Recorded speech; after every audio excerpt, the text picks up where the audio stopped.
Mensuration का fifth model discuss करते हैं, जहां हम सॉलिड शेप के वॉल्यूम से रिलेटेड क्वेश्चन करेंगे। तो इससे रिलेटेड एग्जांपल है यहाँ पे, एक cuboidal block of 6 centimeter into 9 centimeter into 12 centimeter is cut into an exact number of equal cubes.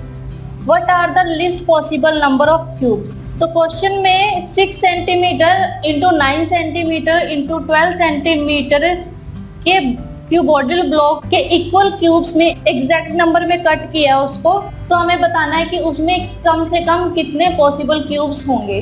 तो जब भी हम किसी सॉलिड शेप को दूसरी शेप में कन्वर्ट करते हैं तो जो वॉल्यूम है वो सेम ही रहता है। तो यहाँ पर जो वॉल्यूम है वो कांस्टेंट है। तो अब क्वेश्चन में लिस्ट नंबर पूछा है, लिस्ट पॉसिबल नंबर पूछा है यहाँ पे। तो लिस्ट नंबर कब होगा? जब क्यूब का जो साइज है वो मैक्सिमम हो। तो हम क्यूब का साइज मैक्सिमम, अब इसको कैसे फाइंड आउट करेंगे? तो इसके लिए हम HCF फाइंड आउट करेंगे। तो HCF होगा 6 सेंटीमीटर का, 9 सेंटीमीटर का और 12 सेंटीमीटर का। तो अगर हम इसका HCF देखें तो इसका HCF होगा 3 सेंटीमीटर। तो यानी कि जो उसका मैक्सिमम साइज है क्यूब का वो होना चाहिए 3 सेंटीमीटर। तो अब ये जो 3 सेंटीमीटर है ये जो ब्लॉक का वॉल्यूम है उसके इक्वल होगा, क्योंकि यहाँ पर वॉल्यूम कांस्टेंट रहेगा शेप चेंज होने पे।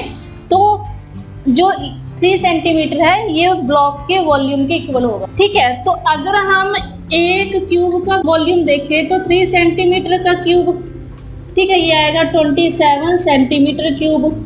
ठीक है, और अगर हम ब्लॉक का वॉल्यूम देखें तो ये आएगा 6 इंटू 9 इंटू 12 सेंटीमीटर क्यूब। तो ये आया 648 सेंटीमीटर क्यूब। ठीक है, तो अब जो नंबर ऑफ क्यूब्स हैं वो उसका वॉल्यूम और जो ब्लॉक का वॉल्यूम है ये इक्वल हो गए, यानी कि number of cubes is equal to जो ब्लॉक है उसका वॉल्यूम। ठीक है, तो n इंटू क्यूब्स की वॉल्यूम है 27 और ब्लॉक की वॉल्यूम है यहाँ पे 648।